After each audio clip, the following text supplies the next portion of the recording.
What if a teacher or a college professor gets attacked while she or he was teaching in class inside a school or university? What if a judge was seriously intimidated while hearing and presiding over a case? What if a police officer who was chasing a suspect was mauled and beaten to a pulp by the same person whom he was chasing? And what if an ordinary law-abiding citizen decides to help any of these persons and gets attacked as well? Now, what are the possible crimes committed in these scenarios? In this video, we are going to discuss the crimes of direct assault, indirect assault, resistance, and disobedience. And we will also discuss who are deemed persons in authority and agents of persons in authority. All of these crimes fall under Title 3 of the Revised Penal Code, or Crimes Against Public Order. Now let us first discuss the crime of direct assault. Article 148 defines the crime of direct assaults. You need to know that there are two forms of direct assault. The first is without public uprising, by employing force or intimidation for the attainment of any of the purposes enumerated in defining the crimes of rebellion and sedition. The second is without public uprising, by attacking, by employing force, or by seriously intimidating or seriously resisting any person in authority or any of his agents while engaged in the performance of official duties or on the occasion of such performance. So let's discuss the first form of direct assault. Now these are the elements of the first form of direct assault, that the offender employs force or intimidation. When we refer to force, we are referring to physical compulsion or physical violence. When we say intimidation, it is the creation of fear in the mind of the offended party. That the aim of the offender is to attain any of the purposes of the crime of rebellion or any of the objects in the crime of sedition. Now, what are the purposes of rebellion? Under Article 134, to remove from the allegiance to the government or its laws, Philippine territory or any part thereof, or any body of land, naval, or other armed forces, or to deprive the Chief Executive or Congress, wholly or partially, of any of their powers or prerogatives. So in other words, the purpose of rebellion is political. So it seeks to remove the entire country or at least a portion thereof or any part thereof from the effective control of the government. An example nito is kung may mga rebelde, sasakupin nila yung isang municipality, i-occupy nila, at sasabihin nila na free na siya, na hindi na pwedeng galawin ng government dahil under na sa control nila. What is the purpose of sedition? Now, the purpose of sedition can either be political or social. Unlike in rebellion, the purpose is always political. But in sedition, it can also be for a social end. Like for example, in number 4, to commit for any political or social end, any act of hate or revenge against private persons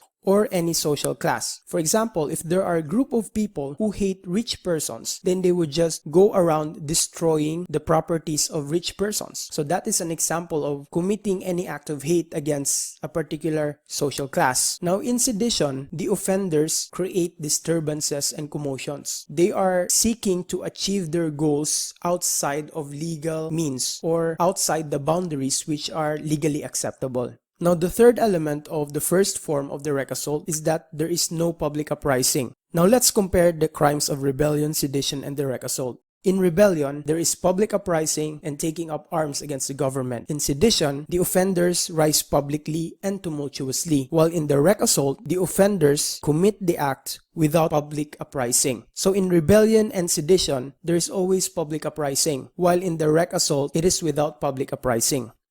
Now, let us discuss the second form of direct assault. Without public uprising, by attacking, by employing force, or by seriously intimidating or seriously resisting any person in authority or any of his agents while engaged in the performance of official duties or on occasion of such performance. These are the elements of the second form of direct assault. The offender makes an attack, employs force, makes a serious intimidation, or makes serious resistance. Now, if we compare them side by side, person in authority and agents of person in authority, pareho lang pagdating sa serious intimidation at serious resistance. Kapag merong serious intimidation or serious resistance, either in-apply mo sa person in authority or agents of person in authority, you can be held liable for direct assault. Pero pagdating naman sa force, they differ. Any kind of force is sufficient, is enough when you apply it to a person in authority. For example, tinulak mo lang siya, or tinapik mo, or sinuntok mo, you can already be held liable for direct assault, which is not the case pagdating sa agents of person in authority. The force must be serious. So kung tinulak mo lang ang agent of a person in authority, that is not considered serious.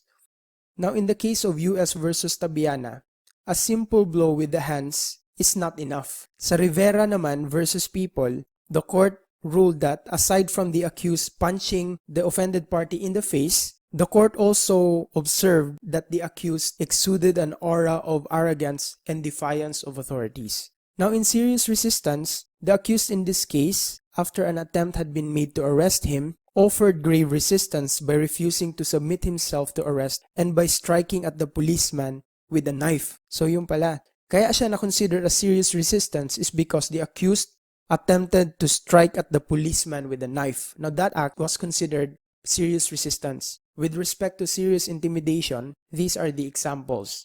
Pointing a gun at an agent of a person in authority is serious intimidation. However, threatening to give a fist blow is not serious intimidation. The threat must not be of some future evil. The effect of intimidation must be immediate. Now the second element is the person assaulted is a person in authority or his agent. Now who are deemed persons in authority, PIA, or agents of person in authority, APIA? Now the answer can be found under Article 152, which defines who are deemed persons in authority and agents of persons in authority. Now, who is a person in authority or PIA? Any person directly vested with jurisdiction. Here are the persons in authority or PIA. Just memorize them. Who is an agent of a person in authority or APIA? Any person who is charged with the maintenance of public order and the protection and security of life and property, kagaya ng mga pulis. Any person who comes to the aid of persons in authority or PIA. Now, this one is very important, especially pag nakaabot na tayo sa indirect assault. Now, if you are a person and you come to the aid of a person in authority or tinulungan mo ang persons in authority, kapag tinulungan mo sila, magiging agent of a person in authority ka na rin. Now, here are the agents of persons in authority or APIA. Now, the third element of the second form of direct assault is at the time of the assault, the person in authority or his agent is engaged in the actual performance of official duties, or that he is assaulted by reason of the past performance of official duties. Now, what are the questions to ask? First, when was he attacked? If he was attacked while he is engaged in the performance of official duties, then that is direct assault. So these are the examples. The governor was elbowed while he was going down the stairs to inspect the office of the chief of police. So he was in the actual performance of official duties. The policeman was assaulted while enforcing the ordinance against smoking in public. So here the policeman was also engaged in the performance of official duties. The teacher was slapped while she was on official travel. So here, even though the teacher was not teaching at that time that she was attacked, her official travel was considered part of the actual performance of her official duties. In number 4, same as in number 3, the prosecutor was harassed while on his way to investigate a witness. Ito, nagta-travel din siya, gaya ng number 3. And it was also considered as actual performance of official duties. Now, what if he was not attacked while he was engaged in the performance of official duties? The next question that you have to ask is, why was he attacked? If he was not attacked while in the performance of official duties, but by reason of the past performance of official duties, then that is considered also as direct assault. Examples, no? Inside the court during trial, John was shouting and hurling foul words. The judge ordered him to get out. Before leaving, John said, "Bantay ka lang pag makita kita sa labas." After the trial, the judge left the court and went to a restaurant to eat dinner. John followed him there and punched and kicked the judge. Now in this example, the judge was no longer engaged in the actual performance of his duties. Nandoon na siya sa restaurant kumakain ng dinner, and it was at that time that he was attacked by John. So the question is John liable for direct assault? Yes, because although the judge was attacked in the restaurant while he was no longer engaged in the performance of his official duties, inattack naman siya by reason of the past performance dahil yung nangyari sa trial. Sa second example naman, Pedro stole the cell phone of Maria. The policeman saw this and arrested Pedro. Pedro got angry and said to the policeman, "Pag makatakas ako dito, bawian kita." Pedro escaped the next day. While the policeman was celebrating birthday in the house of his nephew on Sunday, Pedro assaulted him with a bat, causing the policeman to sustain injuries. So in this example, The policeman was also not engaged in the performance of official duties when he was attacked, but he was attacked by reason of the past performance of his official duties dahil inaresto niya si Pedro. Kaya siya inattack ni Pedro nung nandoon na siya sa bahay ng kanyang nephew. So even though he was not attacked while he was in the performance of official duties, inattack naman siya by reason of the past performance of official duties. Let us try to see if we really understood the concept. Now, Policarpio, a retired judge, was on his way to his car when he saw two persons arguing. He intervened to pacify them. The other person got angry at him for trying to butt in. So he punched Policarpio in his lower lip and followed it with a strong kick in the abdomen, causing Policarpio to fall down in pain. Is the person liable for direct assault? Now remember the questions that we have to ask again. The first is, when was he attacked? Was he attacked while he was engaged in the performance of his official duties? The answer is no, because during this time, he was on his way to his car when he saw two persons arguing. The next question is, why was he attacked? Was he attacked by reason of the past performance of his official duties? The answer is no, because he was attacked by one of the two persons because he tried to intervene and he tried to butt in. That's why he got attacked. So the answer here is that the person is not liable for direct assault. Now the fourth element is that the offender knows that the one he is assaulting is a person in authority or his agent in the exercise of his duties. It is essential that the accused must have knowledge that the person attacked was a person in authority or his agent, because the accused must have the intention to offend, injure, or assault the offended party as a person in authority or an agent thereof. Take note that the crime of direct assault punishes the spirit of lawlessness and the contempt or hatred for the authority or the rule of law. Again, just like in the case of the first form of direct assault, there must also be no public uprising under the second form, and that distinguishes the crime from rebellion and sedition. Now, when will direct assault be qualified? When the assault is committed with a weapon, may weapon ka. When the offender is a public officer or an employee. When the offender lays hand upon a person in authority. Now, under Article 152, teachers, professors, and lawyers are considered persons in authority. Sa case ng Gelig versus People, the offender here and the offended party are both teachers. So, pareho silang persons in authority. So, in this case, Lydia is a public officer or employee since she is a teacher in a public school. Kaya, direct assault will be qualified because of letter B, when the offender is a public officer or employee. Now let's go to the crime of indirect assault. Now these are the elements of indirect assault. A person in authority or his agent is the victim of any of the forms of direct assault defined in Article 148. In other words, the first element refers to direct assault because the victim here is a person in authority or his agent under Article 148. That's why you have to remember this golden rule when it comes to the crime of indirect assault. No direct assault, no indirect assault, which means that if there is no direct assault, there is no crime of indirect assault. There must first be direct assault para magkaroon ng indirect assault. Example, one is a police officer who just arrested Pedro. Pedro was able to unlock the handcuffs and started to run. One instructed Berto, a civilian who was at the scene, to assist him. When Berto grabbed Pedro, Pedro punched and kicked Berto, causing the latter to fall. Is Pedro liable for indirect assault? The answer is no. Again, take note of the golden rule. When there is no direct assault, there is no indirect assault. So in this case, inatake ba yung police officer? The police officer in this case, was he attacked? The answer is no. So there is no direct assault. Kasi ang inattack dito is si Berto, yung tumulong sa police officer. The answer here is no, because there is no indirect assault when there is no direct assault. Now the second element of indirect assault is that a person comes to the aid of such authority or his agent. Example, inside the court, the judge was attacked by the losing litigant. A private citizen protected the judge and he was also attacked.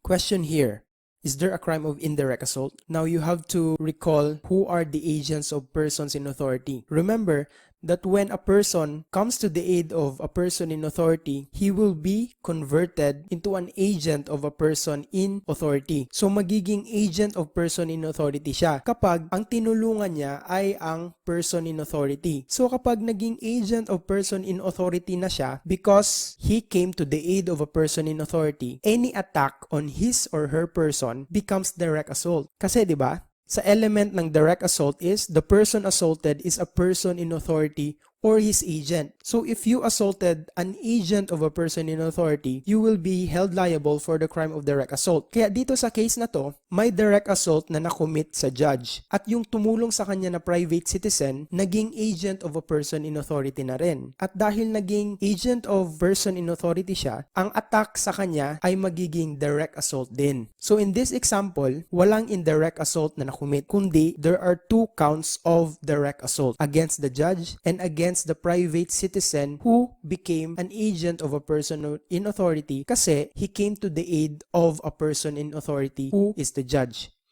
So eto, the crime committed against the private citizen is direct assault. Kasi nga, naging agent of a person in authority siya nung tinulungan niya yung person in authority. Example number 2. The police officer was trying to arrest the suspect and he was attacked. A private citizen helped the police and he was also attacked. So, is there a crime of direct assault here? Yes. Kasi yung police officer in-attack. So when you attack an agent of a person in authority, it is direct assault. Etong private citizen, ang tinulungan niya dito is an agent of a person in authority. So when he came to the aid of an agent of a person in authority, any assault or attack against this private citizen will now be indirect assault. Yan ang indirect assault. Unlike sa first example, yung private citizen, ang tinulungan niya is a person in authority. Kapag tinulungan niya ang person in authority, magiging agent of a person in authority na siya. Kasi iyan ang definition. Any person who comes to the aid of a person in authority. So kapag tinulungan mo ang person in authority, magiging agent ka na. At kapag inattack ka, magiging direct assault siya. Kasi the person assaulted is a person in authority or his agent. Pero kapag ang tinulungan mo ay ang agent of a person in authority, hindi ka magiging agent. Pero kapag inattack ka,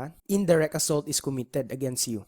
Kaya nga dito sa second element, dapat palitan siya. Dapat ang second element should read as a person comes to the aid of an agent of a person in authority. Now the third element is the offender makes use of force, intimidation upon such person coming to the aid of the authority or his agent. Now last crime, Article 151, resistance and disobedience. Now the first paragraph refers to resistance and serious disobedience. Ang second paragraph naman, simple disobedience lang. What are the elements of serious disobedience? A person in authority or his agent is engaged in the performance of official duty or gives a lawful order to the offender. The offender resists or seriously disobeys such person in authority or his agent. The act of the offender is not included in the provisions of Articles 148, 149, and 150. Now, what are the elements of simple disobedience? An agent of a person in authority is engaged in the performance of official duty. Offender disobeys such agent of a person in authority, and such disobedience is not of a serious nature.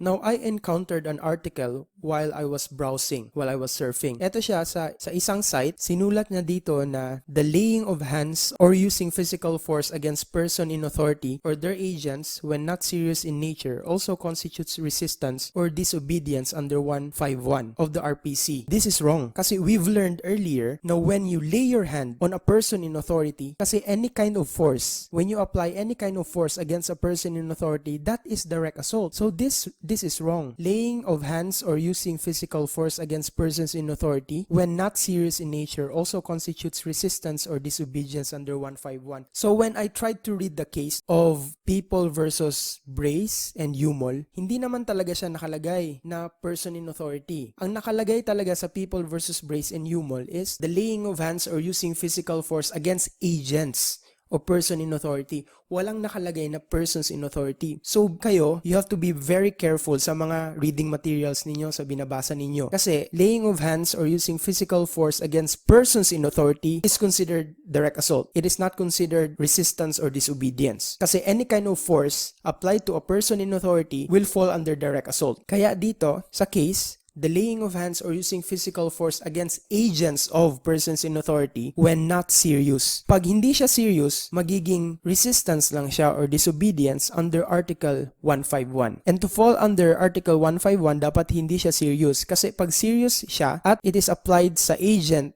of a person in authority, then magiging direct assault siya. Kasi remember, the distinction between person in authority and agents of person in authority in the application of force. Any kind of force, when applied to a person in authority, it becomes direct assault. Pero sa agents of person in authority, kailangang serious ang force. Now, these are the examples of resistance and disobedience under 151. So, just pakibasa na lang po. So again, when we compare direct assault and resistance or serious disobedience, PIA or APIA is in the performance of official duties or on the occasion thereof or by reason thereof. Pero sa resistance or serious disobedience, the PIA or APIA is in the actual performance of official duties. Number 2, attacks, employs force, seriously intimidates, and seriously resists. Pero dito, sa 151, resist or seriously disobeys. The number 3, serious resistance. While sa 151, resistance is not serious. If resistance is serious, then it becomes direct assault. So those are the crimes of direct assault, indirect assault, and resistance and disobedience.